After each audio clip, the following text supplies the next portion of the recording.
My friends, it is a futile exercise to invest in people that do not invest in you. So today's video will be about that. If your ex is not contacting you, then they are not worth contacting. And if they are reaching out to you and breadcrumbing you, they are still not worth contacting unless they want to reconcile.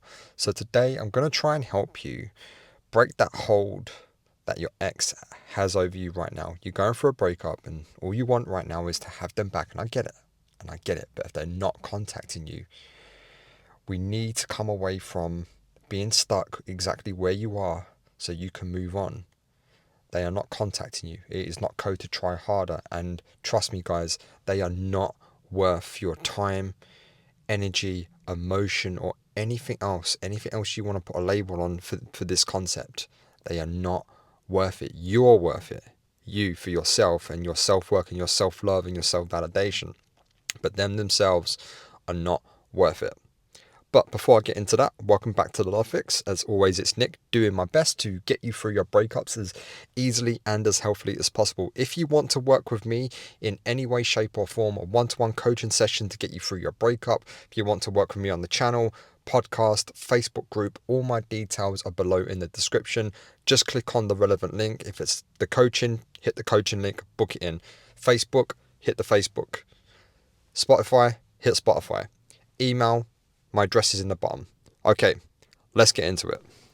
Outside of the obvious of you still love your ex, probably, you still want them back, most likely, and they brought a lot to your life, they validated you, they gave you all sorts of things that you can't get from anybody else. I hear you and I get it.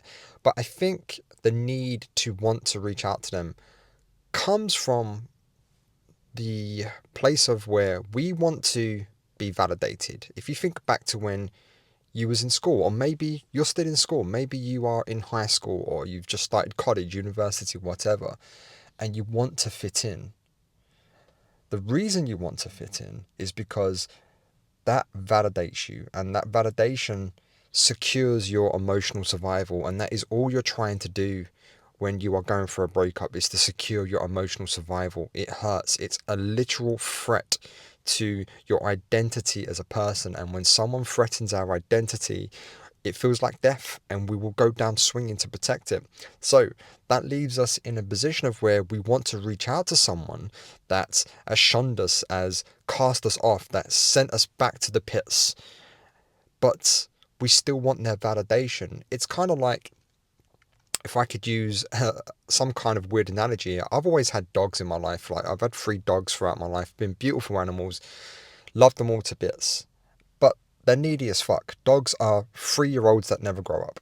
And every time I'd come home from school, college, work or whatever, my dog is like looking up at me, begging for my attention and saying, did I do good? Have I been a good boy? Have I been a good girl today? Did I do good? You know, validate me, validate me, validate me. And even if I'm ignoring the dog, it's still trying to get my attention. It wants what it wants, and it doesn't know that it's being needy. And I think that happens to a lot of us, that we feel that we're doing what we need to make the situation better. We are trying to get something that we want. We've always been conditioned to do something to get something, but that neediness is just going to push them further away.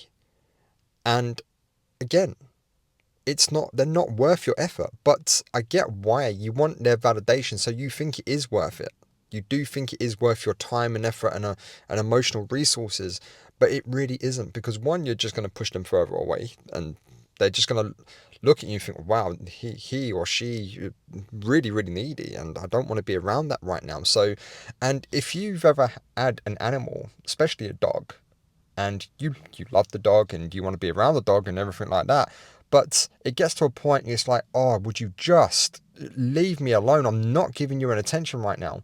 But it's just not clicking. And I think, by the way, I'm not trying to call you a dog. I'm not trying to link you to a dog. I'm just using this as an analogy that links to our emotional survival of when we was in school, and when we're in relationships, we just want to feel validated. But my friends, if someone is not being an equal participant in that dynamic, in that friendship, in that relationship, they are not worth your time. They are not worth your effort. They are not worth your emotional resources. And I think if you are finding yourself in a place where you can't stop, you really must look inward and ask why. Where did you learn this behavior? Where did this come from? Because that is a learned behavior. Now, not to try and psychoanalyze anybody, but one thing I found out through my own journey, these learned behaviors typically come from childhood. They typically come from the first blueprint of love that we have with our parents, the first example of what a connection looks like, or what a relationship looks like. So you must ask yourself, did the relationship with your ex replicate any kind of relationship with a primary caregiver? And if you really sit down and look at it, it probably did in some way. So you have to step back and say, right, okay, why do I want to invest in someone who does not invest in me? My friends, at the moment, and this is where it's going to be brutal. This is going to be absolutely brutal, but I hope this is going to push you on. Right now, they don't care necessarily about your contact and your validation. It doesn't mean that they don't care about you, and it doesn't mean that they never did. It's just right now their priorities are shifted away from the relationship they had with you to either being single or the rebound or the monkey branch. And by the way, guys, I've said many times, monkey branching is cheating.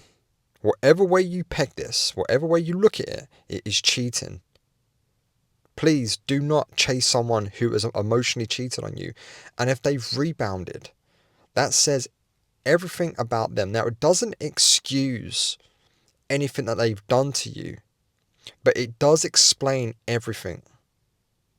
Okay? It explains everything about them. Them rebounding, monkey branching, coming away from you is about them. It is not about you. So you must ask yourself, why do you continuously chase someone who has got their own shit going on that is probably a little bit dysfunctional as well? Why? So you have to ask yourself, what about me is wanting to contact someone who does not want to contact me? What about me cares so much? And you have to get to a place of where you stop caring about your ex as much and you start caring more about you. Because guys, ultimately, the only person that's going to care about you as much as you need is going to be you. Now, don't get me wrong. You get into relationships and that person will care about you very much. But they have to care about themselves first. Just like you have to care about yourself first. Because if you don't give a fuck about yourself, then you're going to give a fuck too much about what other people think about you and placing too much on their actions towards you. Now, it is nice and it is great. It's a great feeling when someone does care about you and they give you that validation. But if you've outsourced all of that validation to them, then you are on very shaky ground and you are going to care way too much about what they think and their opinions of you and not enough about what you think about yourself. And that is where most of you are stuck. And most of you have to head towards that part of your life where you say, right, okay, I'm going to choose to care more about me than I do the other person. Okay? So I reiterate, if someone is not contacting you, I don't care if this is a family member, I don't care if it's a friend, ex-boyfriend, ex-girlfriend, work colleague, whatever, if they are not contacting you, they are not worth contacting. Because even on a friendship level, and I've certainly had this, guys, where I've had to cut people out of my life where it's me initiating contact, it's me always trying to meet up, it's me, and it gets to a point you think, you know what, fuck this, you are not bringing anything to the table, you're not enhancing my life. In fact, you are a burden to my life. You are just a drain on resources. So I care about myself, I have enough love for myself, and I validate myself that I do not need your input. And you will typically find, guys, once you remove your attention, you start getting other people's attentions. And when they need you, when there's nobody else around and they come to you, then they reach out and then they want something. And then you are in the position of power of saying, thank you, but no thanks. And that's all I've got for today.